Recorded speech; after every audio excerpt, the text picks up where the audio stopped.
Paris with Love, sir.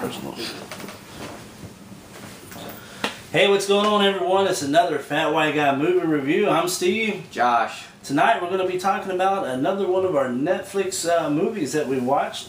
And this one is starring John Travolta and Jonathan Rhys Meyers. Jonathan Rhys Meyers. I can't ever think of his name. My bad. He's a great actor. I liked him in this movie. It's pretty much the first time I've really stood out to me, or that I can actually recall him. I may have seen him before, but he's never stood out to me. He was in Mission Impossible 3. Yeah, I didn't see that movie. I'm going to have to watch that, so I'm going to check him out. And this is my first time seeing From Paris with Love. Unfortunately, I've been missing out on something awesome because it's a great movie, especially since it has John Travolta in it. Hey! So, in this movie, we have guns. Lots of guns. Lots of action. Explosions and action. Lots of chase scenes. Lots of fight scenes. Lots of predictable script writing. Very. I mean, I called this movie, I called this movie down. In the first 2 minutes, I called it down. I mean, I was like, when she gave him that ring, I was like, yeah, that's a tracking device. And Becca, and so I was like, you know, I just called it. But it was still a great movie.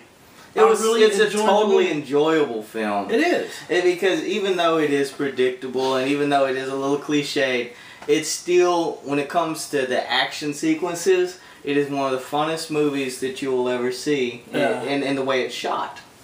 And it's shot by the, I can't remember his name, but it's the same director who did District B13, and he also did Taken, which are two really good films. District B13 is French language and it's subtitled, but it's starring a lot of parkour. Mm-hmm. And the action sequences required to do the parkour, you really have to know how to do action.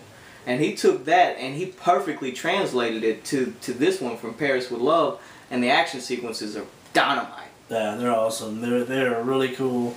It's really, I like the way they take, it's almost like John Travolta took somebody and said, hey, I want another movie that just makes me look like an awesome badass. And that's what they did, because he's just like, it's the epitome of the walking away expressionless from the building exploding behind you. Yeah. That kind of attitude. Yeah, he's not fazed. It's a full hour and a half of that. He's not fazed by anything, and he's just like... If you're a fan of the, think of Jason Statham in the Transporter films. It's very similar, except for he's less of the badass and more of the cool badass. Yeah, yeah. And it's, basically there's successful but funky in a successful world agent of the government. I think, is that the president he's assistant to? Is that who we're supposed to think that is? I don't know. They never say. But anyway, he's assistant to some political figure. Some kind of delegate. And he's trying to work his way into secret agent service or one of the CIA or something. And trying to get his special ops. Special ops. He wants to do special ops. And he gets a call and he starts off flipping car tags and doing little things like that, and he finally gets the opportunity, and his job is to pick up his partner from the airport who, you know, customs has him or whatever. Mm-hmm. And so they meet up, and that's when he meets John Travolta for the first time, and immediately John Travolta is just explosive. And John Travolta is shaven head in this one, huge earring. I mean, and he has this just giant goatee that's just like so thick. They spent a lot of black dye on that. Man, did they? It actually bled into the skin a little bit, you can tell. It was an awesome look for Travolta. I think it's the only movie that he really has that look, and it's awesome. Yeah. It's awesome. He's definitely one of the Brotherhood.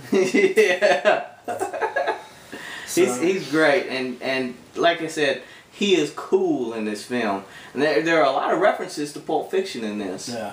My favorite, let me say my favorite, Royale with Cheese. Royale with Cheese. And another thing, John Travolta, he's having to dress in a lot of layers for this. He's about one Royale from Cheese from being able to host this show. Yeah. But you know what? He's still a bad mother. Oh, he's awesome in this film. It doesn't matter. He could be 300 pounds and still be cool. Yeah, he could still be an action star. Yeah, and still do his own stunts, because I know he did every one of his own stunts in this movie.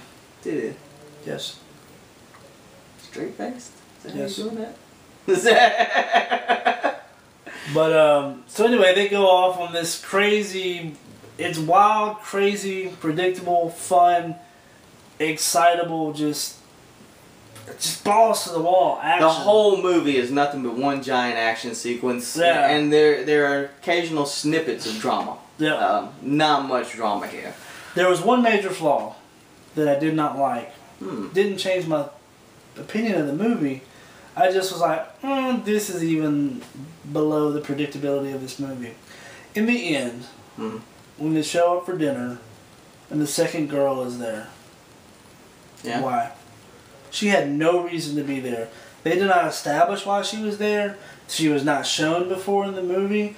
And they established the couple as not being socials. That in no shape, form, or fashion did they establish that at any time he would come home and there would be a guest in the house without his knowledge. Well, she said, bring your friend, but I don't know if that intimated that she was trying to... Well, I mean, he's been running all day with his friend, whatever, blah, blah, blah. Of course she's going to say that. She knows about him. But the way they set this couple up, they were together in their own little world with each other. Yeah. And they... so when he comes home and that other girl there is there in the apartment, I'm like, spa... she's in with the girlfriend, so, they're both... And I really didn't like that. To me, that was flubbed up. Like we said, it's predictable, but it's enjoyable. Yeah, it's definitely enjoyable. I would never tell you to not watch the movie because of that. It was too much of a flub. Like I said, there are a couple scenes where the action is so good. Like I'm gonna go ahead and give you just a little bit of a brief preview of some of the end parts. And there's a scene where John Travolta's hanging out a window holding a rocket launcher. Yeah. And it is shot in such a way, it is so cool. And he actually, while he's on the phone, he's got a rocket launcher here. And his cell phone starts ringing, and he's talking on the phone with a rocket launcher right now. hanging out of a window of a car. No. It's so ridiculous that it's awesome. Yeah, and the car they were driving, I immediately wanted to go out and buy one. Oh, this dude, car, that thing's I think it was awesome. an Audi. And this car, first of all, what I loved was the character that was driving the car. I think that was his only sequence in the whole movie. But it was so powerful. It made you want to have that guy. You wanted that guy that you could depend on to fucking just drive you wherever you needed to be at a split second's notice and get that guy, his whole existence is driving that car. I even imagine that the whatever special ops training involves him being behind the wheel and all he does is drive and he does it well. And he drives that car in and out and around and over, and then when they shoot up that embankment, I actually believe that the Audi would take that. You don't think? I think it would. I think it would. I mean, it was so awesome. So I'm thinking I'm probably going to... I may even start doing my part of this from an Audi. Really? Yeah. You're just gonna going 90 miles an hour down the road while holding a video camera. You gonna get a bazooka? Well, yeah.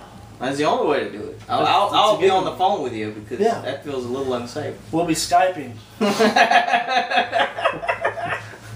We'll Skype this. Yeah, honestly, and, I'll telecommute. Yeah.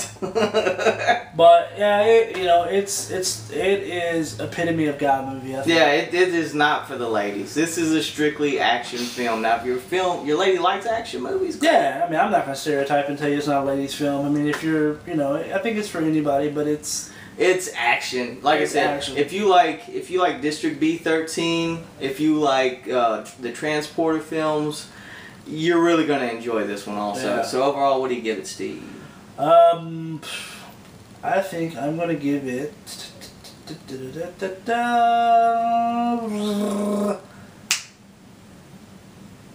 gonna give it a 7. 7. Yeah. Wow. It could maybe push to a 7.5, but I think I'm gonna leave it at 7 because it's a super solid 7. 7+. If we had a 7+, I'd give it a 7+. But I'm gonna leave it at 7. Well, I'm not gonna go that high. Like I said, it's really predictable. The action sequences make it really enjoyable. It's an above average action film. I'm gonna give it a 6. Yep. But go into it. Don't expect a lot of plot twists. Don't expect a lot of drama. expecting awesome stunts. And don't expect to be fooled. No. If you're coherent while watching it, don't expect to be fooled. No, and you could even be really high and still have this one. There really were no. High. There honestly were no on surprises in the movie. I don't think on heroin, and still be able to figure this one out. Yeah. But you'll enjoy the action sequences. Yeah, it's a good movie. Go see it. It's on instant Netflix right now. I would buy the DVD. Really? Yep. I wouldn't pay $14.99 for it. But the $6.99? 2 for $20 or the $5.99, right? I'd buy it. Yep. So that's it. Go watch it. Tell us what you think about it, or if you've already watched it, tell us what you think about it in the comments below. Please email us, visit us on Facebook, follow us on Twitter, and if you want something reviewed, let us know. We'll watch it. Yep. Thanks for joining us for a Fat White Guy Movie Review, and we'll see you next time. Have fun.